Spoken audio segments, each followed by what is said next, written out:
Hello les gars! Ah, et les mecs aussi, j'espère que vous allez bien. Je vais vous parler d'un sujet de vidéo très deep. Aujourd'hui, on va parler de comment j'ai guéri ma fucking jalousie. Genre, vraiment. Il y a mes chiens en arrière-plan qui sont certainement les stars de la vidéo. Oh, ce bruit horrible de trépied là qui tourne. Coucou Lilo! Alors, pour vous raconter un peu l'histoire, quand j'étais plus jeune, j'étais vraiment très jalouse. Mais genre quand je vous dis jalouse, c'était jalouse de chez jalouse. Je pouvais rentrer chez moi, me foutre sous ma couette et me mettre à pleurer. Bref, la catastrophe. Et le pire du pire à l'époque, c'est que je sortais avec un gars qui savait que c'était mon gros problème, genre mon big red flag, c'était ma jalousie. Et le mec en jouait. C'est-à-dire que devant moi, il allait parler à d'autres filles, etc. Et qui me regardaient genre, enfin... Bref, le mec était trop vicieux en fait. Je me rends compte avec le temps. Je me dis, mais lui, il était vraiment trop vicieux. Donc bref, disons que mon rapport à la jalousie, il n'était pas ouf. Et en plus, j'étais avec quelqu'un qui m'aidait pas du tout à arranger le problème. Donc ça faisait que c'était pas un bon mélange du tout. Donc les années sont passées et aujourd'hui, je ne suis plus jalouse. Donc je vais pas vous dire que je ne suis plus jalouse du tout. Mais ce que je veux dire, c'est que je ne fais plus de crise de jalousie. Je fais 100% confiance à mon partenaire et il n'y a aucun problème de jalousie dans notre couple. Et vraiment, c'est une sérénité d'esprit que je ne pensais pas atteindre un jour. Je me sens tellement mieux maintenant que si je pouvais partager ça avec vous, vous apprendre et vous aider, vous donner des pistes pour essayer d'aller mieux là-dedans, je me dis mais go. En fait, si ça peut aider des gens, je vais faire une vidéo. Attendez, je m'installe juste un peu mieux pour plus avoir à tenir le téléphone à bout de bras et que ça bouge plus pour vous. Donc là, je regarde un peu le retour. Mais voilà, là, on est good.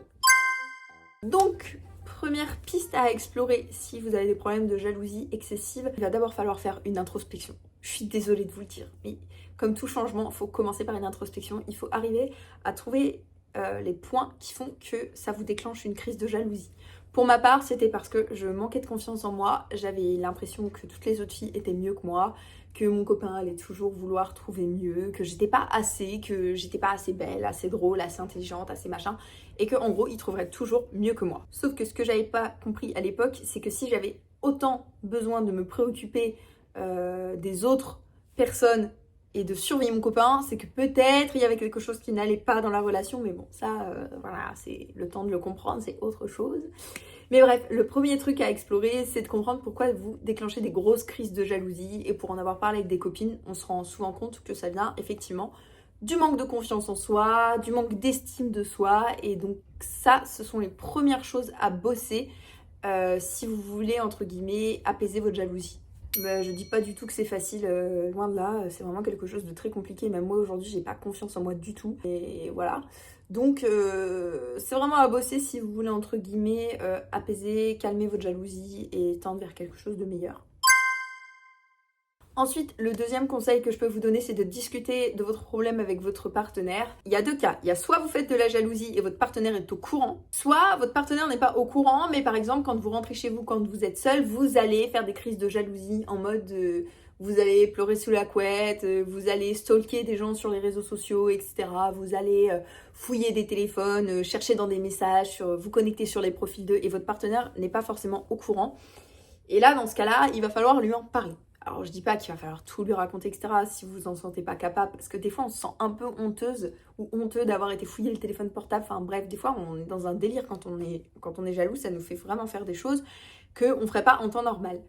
Mais si votre partenaire n'est pas au courant, il va falloir en parler avec lui un peu sérieusement et lui expliquer quel est votre problème. De la même façon que si vous faites des crises à votre partenaire et qu'il est au courant de vos problèmes puisqu'il assiste à vos crises, dans ce cas-là, il va falloir lui dire écoute, j'ai décidé que ça, j'allais vraiment m'améliorer et il va falloir que tu m'aides parce que il va vous falloir le soutien de votre partenaire, ça c'est évident. Donc pour ce faire, vous pouvez lui expliquer tout simplement ce qui va pas, ce qui vous dérange, qu'est-ce qui peut éventuellement vous déclencher des crises. Donc c'est pour ça que je vous ai dit en premier conseil de faire une introspection. Parce qu'avant d'aller lui casser la tête avec vos problèmes, il va falloir lui expliquer le pourquoi, du comment, etc. Donc il va falloir déjà que vous soyez clair avec vous-même pour savoir ce qui va pas. Le but, c'est pas de savoir à 100% ce qui va pas parce que voilà, c'est un travail très long et ça se fait dans la durée et ça peut pas être 100% parfait. Mais déjà, essayez d'identifier les premiers points pour pouvoir lui en parler. Lui dire, tu vois, par exemple, quand il se passe ça, ce sont des situations qui, chez moi, déclenchent des crises de jalousie. Le but n'étant pas, bien évidemment, que votre partenaire change sa façon de fonctionner pour apaiser vos crises de jalousie. Mais ce que je veux dire, c'est qu'il ait conscience que vous lui verbalisiez vraiment ce qui vous dérange et ce qui peut vous déclencher des crises. En fait, ça s'appelle de la communication, tout simplement. Et lui, de son côté, ou elle, va, entre guillemets, être plus conscient de ça et va peut-être prêter attention à certains détails, peut-être, apprendre à communiquer avec vous quand il sent que la tension monte de votre côté et vous dire écoute là je sais que t'es tendu, je sais que ça peut te déclencher une crise de jalousie, viens on parle, viens on s'assoit, si tu veux je te raconte, machin, etc. Donc vraiment parlez-en avec votre partenaire parce qu'il va vraiment vous aider à canaliser ça. Troisième conseil, il va falloir apprendre à écouter. Et oui, écoutez ce que vous dit la personne avec qui vous êtes. Parce que bien souvent, quand on fait des crises de jalousie, on est dans nos tunnels, on veut rien entendre, on est borné, on est sûr qu'il nous trompe avec la secrétaire.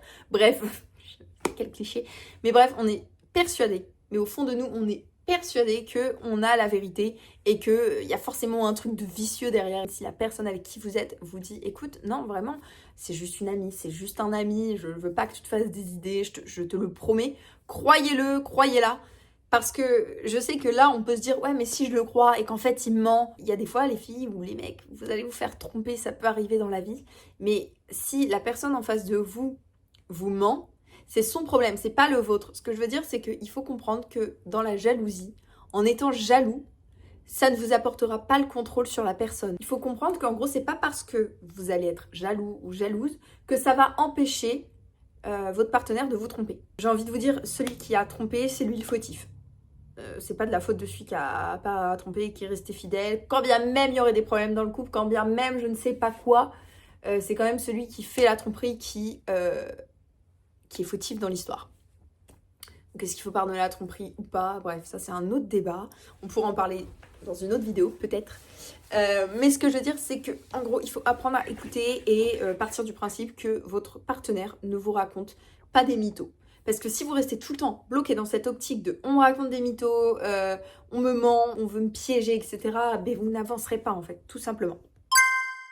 Conseil suivant, je ne sais plus au combienième conseil on est, mais renforcez votre amitié dans le couple.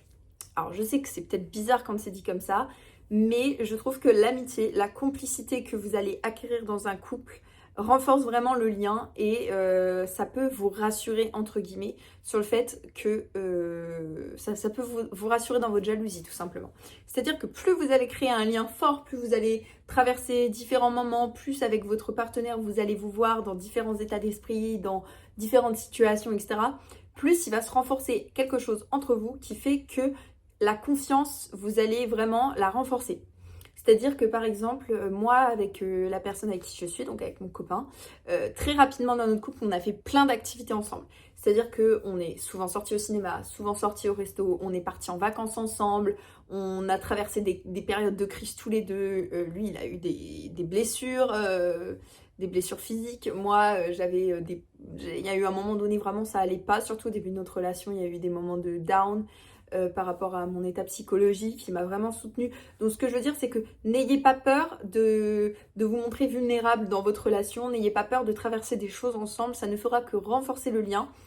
Parce qu'au final, plus le lien est fort, plus vous avez confiance en ce lien, plus vous le sentez solide et moins vous avez peur qu'on vienne vous le briser parce que vous allez vous dire mais genre avec qui peut-il partager autant de choses, genre je suis la personne avec laquelle il a les plus beaux moments. Il faut aussi accepter que votre partenaire ait des bons moments avec d'autres personnes. Apprenez à voir autrement qu'à travers votre partenaire. Je sais que c'est un peu bizarre dit comme ça, mais bien souvent, quand on fait des crises de jalousie, en tout cas moi je sais que quand j'en faisais à l'époque, c'est parce que tout mon amour, toute mon attention, etc., je la plaçais sur la personne avec qui j'étais. Et tout le reste, ça n'existait plus. Vraiment tout le reste. Ce qui fait que, en fait, en ayant mis autant d'énergie, autant d'attention sur la personne, et ben j'avais tellement peur que si demain elle soit plus là, mon monde s'écroule.